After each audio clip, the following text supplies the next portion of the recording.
Thank you. Good afternoon.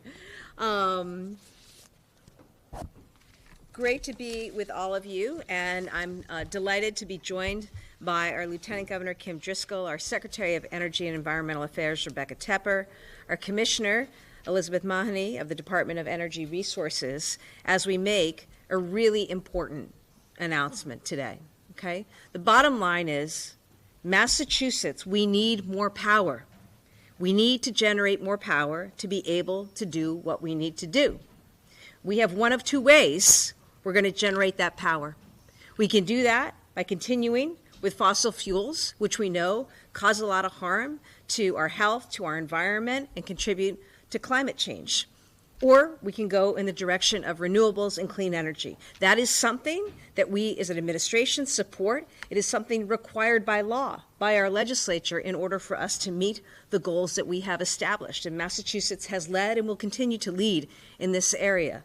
So consistent with that, today I am really proud to be able to announce that we are taking a historic step forward towards energy independence, cleaner air, and transformation of our economy. We're here to announce that we are making New England's first coordinated multi-state procurement of offshore wind. We're going big.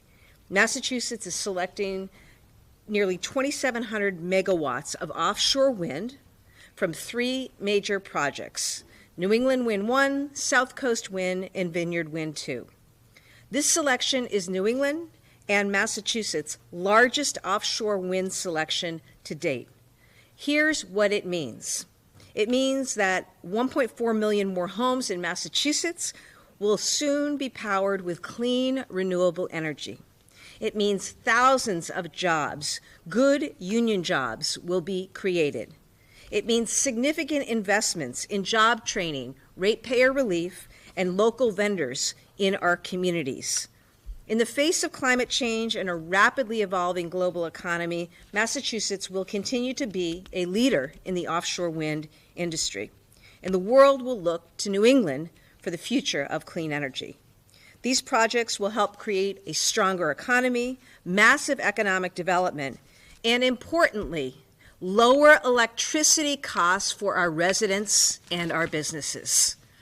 Already, we've continued to invest in the building blocks of this industry. You see that we've expanded the New Bedford Marine Commerce Terminal.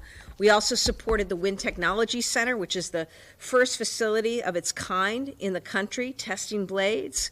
This year, the federal government chose the University of Massachusetts Amherst, its Wind Energy Center, to be the center, the national center of excellence for research and development of wind power, which shows Massachusetts' leadership in this industry. Last month, we were awarded $389 million by the U.S. Department of Energy to upgrade our grid with our New England neighbors for clean power. And next week, we'll be continuing to build on and strengthen our collaborations, not just with states, but with our Canadian provinces, as we host the New England Governors and Eastern Canada Premiers Annual Conference, a conference that will focus on clean energy and offshore wind. What we do today is make an investment in our competitiveness, our economic growth, and in our future.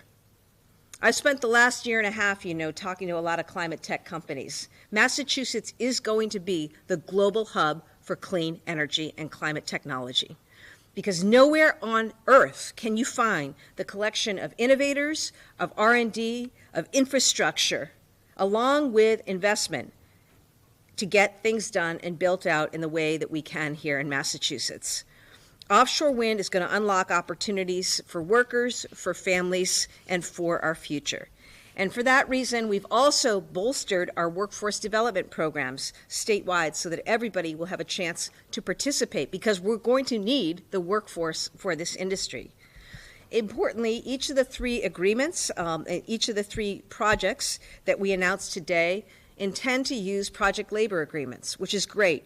This is going to make sure that we have good paying jobs, high quality results, and pathways into clean energy careers for more residents. It's an importantly nice announcement to be able to make as we conclude this Labor Day week. I want to thank the workers, the labor leaders, the communities, and the advocates who brought us to this point. I want to thank Commissioner Mahoney and her team at DOER for all the work that they have done.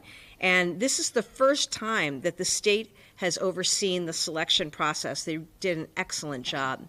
And with that, I'm going to turn it over to our Lieutenant Governor, Kim Driscoll. Thank you. Yeah. Thanks, Gov. Appreciate it. Good afternoon, everyone. It's really great to be with all of you, and thank you, Governor, and frankly, all of our teammates here in Energy and Environmental Affairs for their hard work, their deep expertise, and their unprecedented collaboration. This was a lot of work getting to this point, so it's an exciting day. This historic offshore wind selection is an important step toward fully establishing our regional offshore wind industry and ultimately transitioning to a more prosperous clean energy economy. Our coalition of states is rising to meet the challenges and sees the tremendous economic and environmental opportunities on the other side. Fundamentally, these opportunities presented by offshore wind are also about strengthening communities. We have historic seaports up and down the coast, many of which have hosted infrastructure for the fossil fuel industry for decades, including New Bedford, Somerset, and my hometown in Salem. These seaports are being reborn and revitalized now as hubs in the clean energy economy. It's a wonderful, historic development to see these important assets not sitting on the sideline, but really helping refuel their economy. A few weeks ago, we were in Salem, breaking ground on our second offshore wind port. It's being built on the site of a former fossil fuel power plant in an environmental justice community. It was once known as one of the filthy five in Massachusetts, the coal-fired power plant in Salem. From that project alone, the neighborhood will go from being burdened by coal pollution, coal piles, to benefiting from a multi-million-dollar investment, providing good jobs and careers. Students in Salem Public Schools will be able to do job training on the very equipment being used to build wind turbines. And that is happening not just in Salem, but in several communities, New Bedford and others. It's something that we've been working on for many years when I was mayor, because a community affected for so many years by pollution, we should want and desire for that community to have a sustainable, healthy investment in their children's future. And that's exactly what's happening as we think about the work ahead. We saw the promise on the horizon through offshore wind, and this administration is seizing it. We're making the promise of clean energy a reality, not only for Salem, but for communities up and down the coast. We're going to continue to see this industry grow, not just in Massachusetts, but throughout our coastal waters and all across our state in this New England region. It's a great day for those communities, for Massachusetts, Rhode Island, New England, and America's clean energy future. If you think about it, we're using the power of wind off the coast to help ensure we're growing a strong economy, contributing to fossil-free future, helping ensure we're building a stronger community. And that's not something you can say every single day. It's intentional. We're taking these steps because we know this industry is going to deliver for Massachusetts.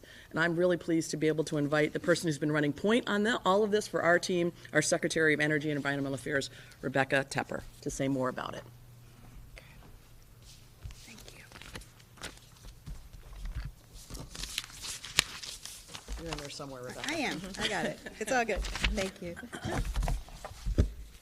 So thank you, Lieutenant Governor, and thank you, Governor, for your leadership in this historic day today that we're very excited about to be here to talk to you about. It's really great to announce the selection of 3 offshore wind projects that will move Massachusetts forward. Offshore wind is our future, and it's vital that we build that future today. Historically, Massachusetts has been heavily reliant on natural gas that comes to us from pipelines and ships. For decades, our entire region has experienced significant volatility in prices while also worrying about reliability. Massachusetts cannot continue down this path. The reality is we need more power. Offshore wind will bring stability to Massachusetts at a critical time and is the keystone of our clean energy transition. Combined with solar, hydropower, storage, Massachusetts' future promises stability and reliability as our economy continues to grow. By going big now with projects, we're going to lead the nation in the global race for developers, vessels, materials, and expertise. We're going to lock in jobs and technical expertise, and we're going to invest in our ports. Massachusetts is the leader on the clean energy transition. This procurement will keep us there. And as the governor mentioned, the benefits have already been started here in Massachusetts. The Salem Port is being constructed with, as the governor said, with a historic project labor agreement with a diverse and local workforce. Vineyard Wind, the project that's out on the sea right now, has created thousands of union jobs, double what they committed to. And we just won $389 million to lower the cost of transmission and ensure grid reliability for our region, and $43 million for Barnstable as a transmission community to build a microgrid. There has never been a more important time to act. This past year, Massachusetts was hit with devastating floods, extreme heat, and erosion of our coastline. We have communities with some of the highest asthma rates in the country. Climate change is here. It isn't waiting for us. So we're seizing this opportunity to cut our emissions and deliver clean, homegrown energy to our residents and businesses. So thank you very much, and I have the honor of introducing Elizabeth Mahoney, who is the chair, the commissioner of DOER, who she and her team, who are all here, really worked so hard on this over the last 8 months or so, and really appreciate all your work. Well, thank you, Secretary, and thank you, Governor and Lieutenant Governor, for your leadership. The three of you are obviously driving us forward and driving this industry forward.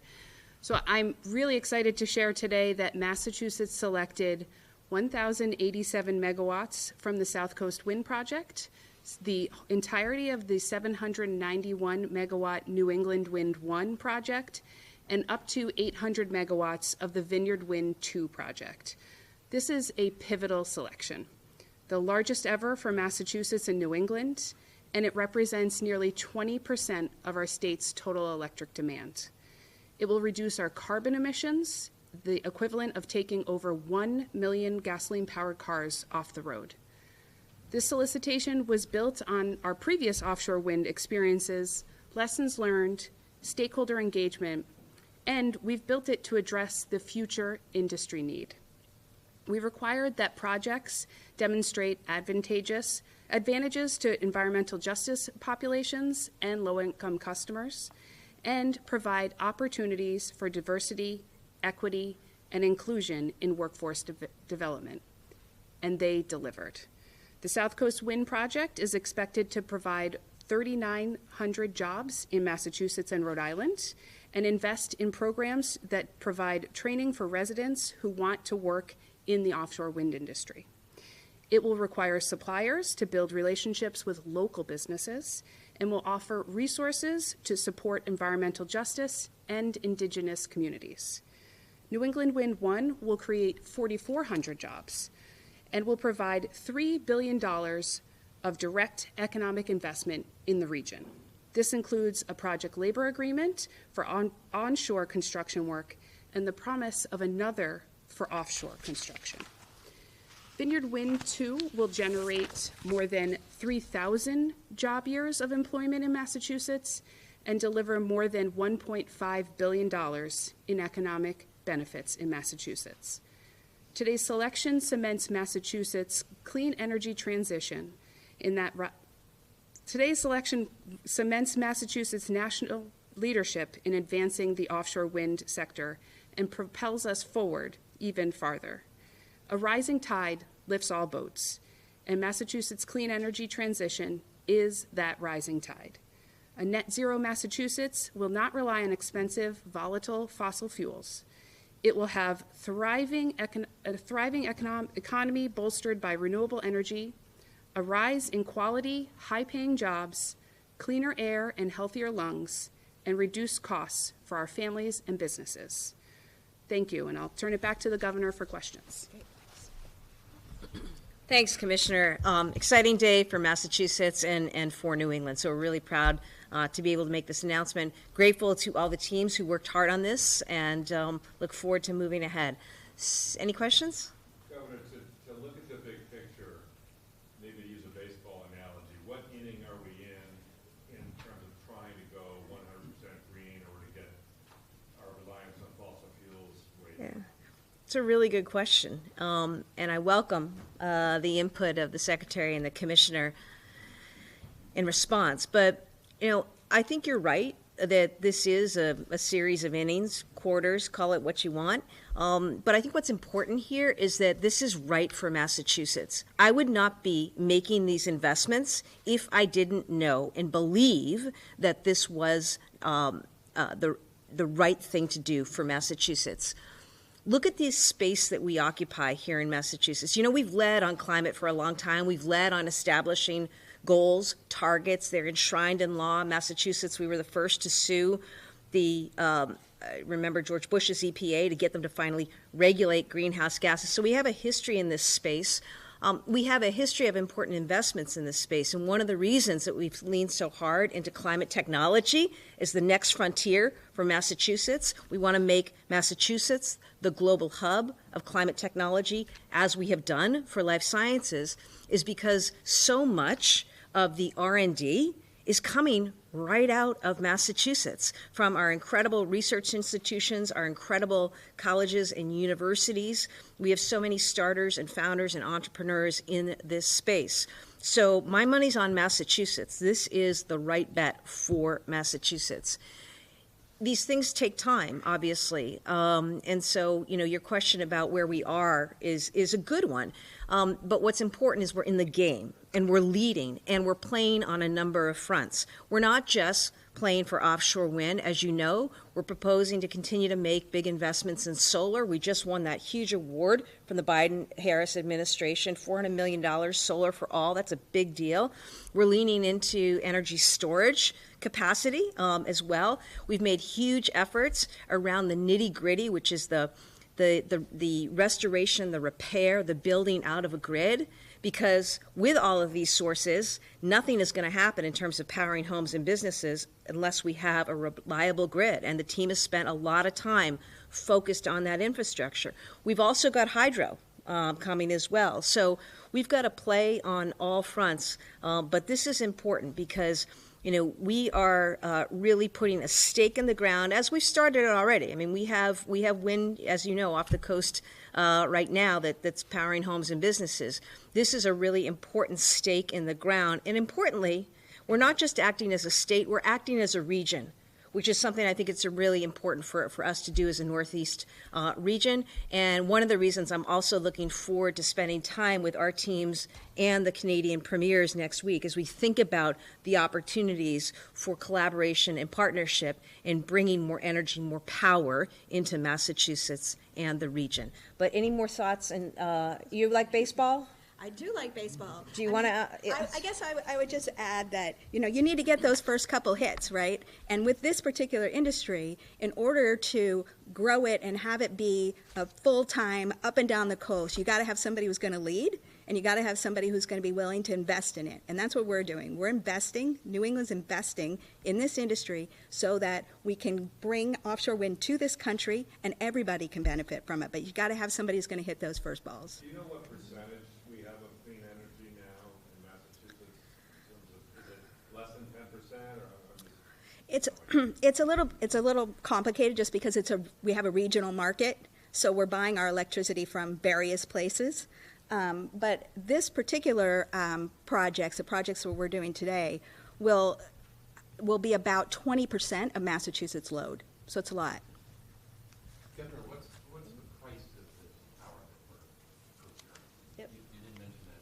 Well, I didn't mention that because I actually can't mention that right now because it's still the subject of the bidding process, and everything is under disclosure. And for the next couple of weeks, all of those details will be made available. What I can tell you, Bruce, is that all of this, the price, again, the investment here, in the evaluation of this, here's a couple important things to know.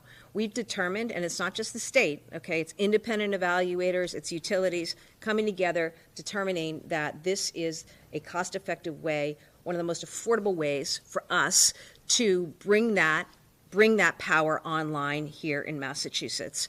And I'm confident in that. We'll have more details on that shortly. Why the delay, though? Usually, I think when you do these announcements, there's prices. No, that's not true. We can speak to the process, but I can speak to it real quick. So we've done these a couple of times now, as you know, and what the process is that the utilities will now go to negotiate the contracts. And when the contracts are filed with the DPU for approval, that's when the prices are disclosed. That's how we've done it in the past as well. That's how New York does it. That's how everybody does it. And that's so that will be then a public process where everybody will have an opportunity to participate. Once the offshore project is generating the energy, I would assume as there's a need for more energy, there's going to be a lot of competition for the power that's being produced out there. How do we ensure that Massachusetts gets its fair share and that the power that we're putting up with the towers out there doesn't go to other states and other places? Well, that's one of the reasons we put the stake in the ground and take on not just one, not just two, but 3 of these projects, which are going to involve the building out of infrastructure onshore, and that is going to include places in Massachusetts, as we've already demonstrated, in Salem and New Bedford. So, that's important. We're really locking in Massachusetts as the hub of all this activity. Now, energy will flow throughout the region, and it needs to, but we're going to make sure that Massachusetts residents and businesses are benefiting from that, including directly through the hookups to the grids right onshore. Given your positive feelings towards this, your enthusiasm for this, are you going to be pushing now to get more wind towers going? We have a large coastline from Plum Island to Woods Hole. You want to see more of these all over? Yeah, I think there's great opportunity out there, and necessity more than anything. It's necessity. Look at where we are. We don't have coal-fired plants anymore. We don't have gas-fired plants anymore. We don't have pipelines. These are not options, really, for New England. So then what do you look to do? You look at solar. You look at hydro. You look at wind. You look at storage, right, and increasing capacity there. We continue to push energy efficiency, of course, but, this is where we have to go. And the good news is we've had tremendous support from the U.S. Department of Energy. They know this is the now, this is the future.